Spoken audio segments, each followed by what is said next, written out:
Hi, this is Sarah Mikesell with the Pig Site, and today we're here with Tim Burnside. He is the swine farm manager at INS Fur Farms in Wolcott, Indiana, here in the United States. Thanks for being with us today, Tim.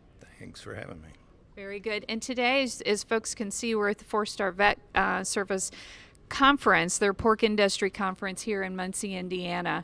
And you were our first speaker today and gave a producer perspective or that farm manager perspective that you offered. Tell me a little bit about what you talked about and what you're doing on the farm that you work at. Well, we have about 1,800 sows. We are a farrow to finish operation, so we finish at 3 different facilities. At any one given time, we have anywhere from 24 to 25,000 animals on feed. I just kind of oversee everything. I don't do too much physical work anymore because I'm the old guy now, which they love to remind me about. I take care of lining up all the marketings, which is usually a problem. You have to make appointments to send market animals anymore.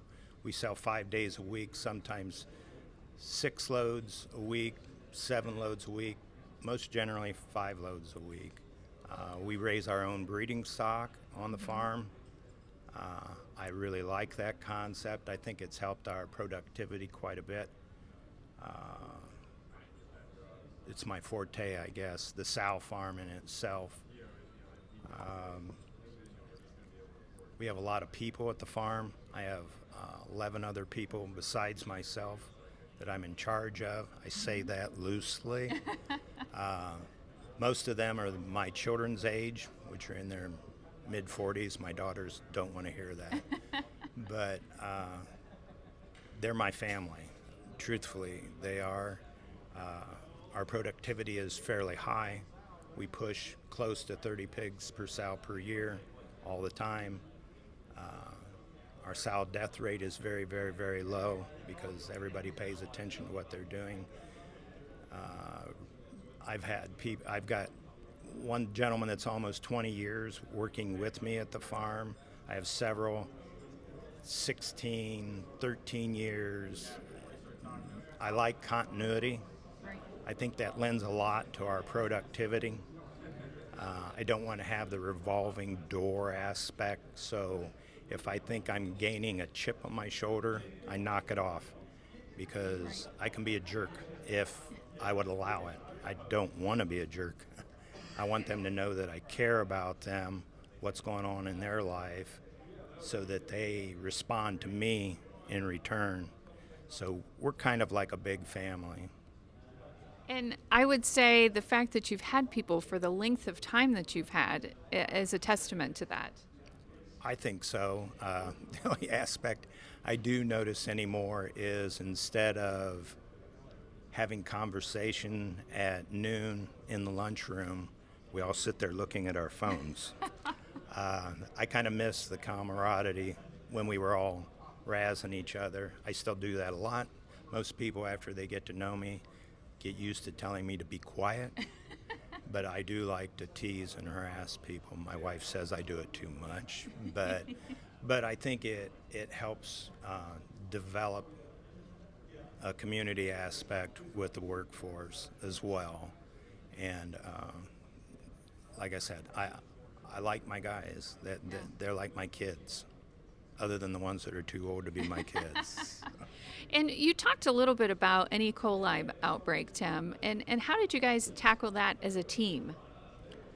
Well, I kind of dropped the ball on that one. I had a surgery a couple weeks prior to that, and I wasn't getting around to seeing all the facilities like I should. The gentleman where the E. coli break was at, he's at our 3 quad facilities.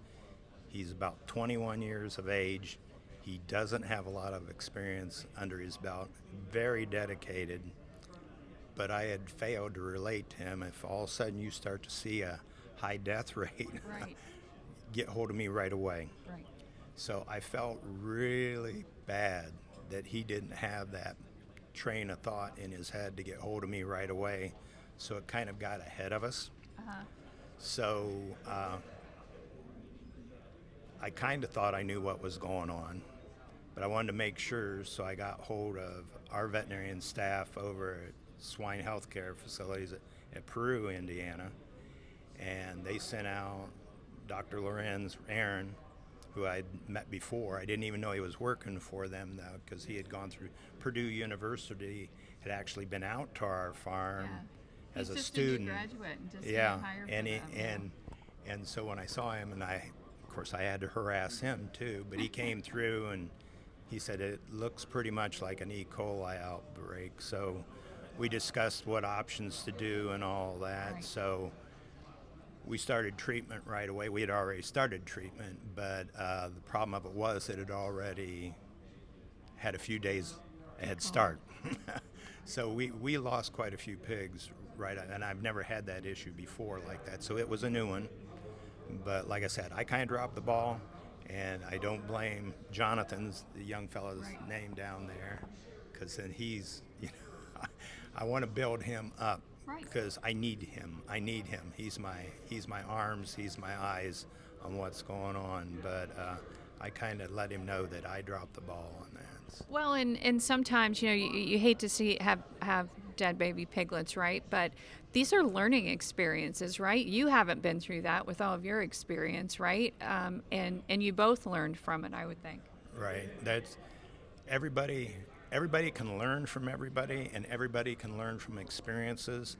And I guess probably my biggest role should be, doesn't mean I always do it this way, is I need to relate experiences I've had in my past to others, because I need to transition my responsibilities over to the others. Mm-hmm.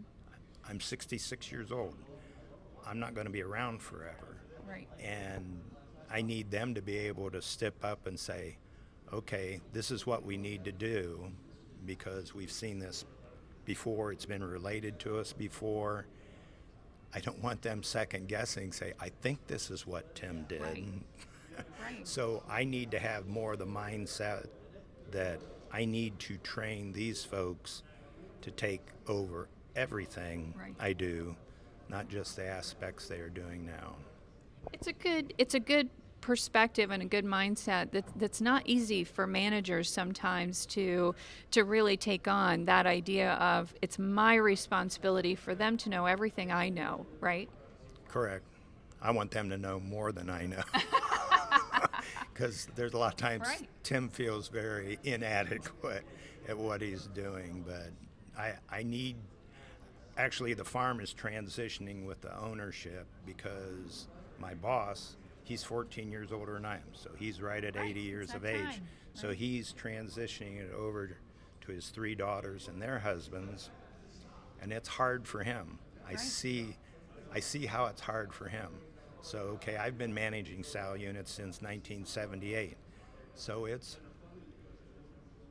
I look forward to the day where I don't have all that responsibility, but at the same time, it's my mindset that I'm responsible for this, but I need to train others to be responsible for this, and this, not me. Very good. And one other question for you, and you talked about this a little bit, which kind of rolls into this whole people idea, is you talked a little bit about what you expect from your veterinarians. Tell me a little bit about that. I made the comment there at the meeting that I've had some veterinarians come in with this big chip on their shoulder, and they swagger in and they know everything and you know nothing. Those types of veterinarians I never got along with too well. Those types of people I never got along with too well. I can learn from anybody. Anybody can learn from anybody. Maybe a lot, maybe not so much, but everybody can learn from everybody else. But I want the veterinarians to come in and get to know me. I want to get to know them. I want them to have empathy towards me, my staff, because when we've had large disease outbreak and we're losing a lot of animals, that's hard on your emotions. Mm-hmm. Some of us more so than others. I take on the responsibility if animals need in large numbers every day, I take on that responsibility for euthanizing those animals, because most people don't want to do it. I don't want to do it. Right. But after a week of doing that, Yeah. I almost am in tears in the morning. Do I have to go to work today? Right. Because it's hard on a person. So when the veterinarians come in and we're going through that, I need them to have that in the back of their head, that these guys, not only is the animals struggling, these people are struggling right now. So I need that from them. Interesting. It's not all just coming in and diagnosing. It's really that human emotional side of it. Correct. I think that's really important, because those humans are going to have to implement Right. whatever you're trying to, or I say practicing medicine, Right. that we need to do to make that work. Very good. Excellent. Well, thank you, Tim, for all the information today. The presentation was fascinating. It was really interesting to see, your operation and how you guys are functioning as well, and what's working and what's not working. Right? You talked a little bit about needing more facilities in one area and things like that. So I'll encourage people to, once the video comes out, to go and watch the whole thing. So thanks again for your time today.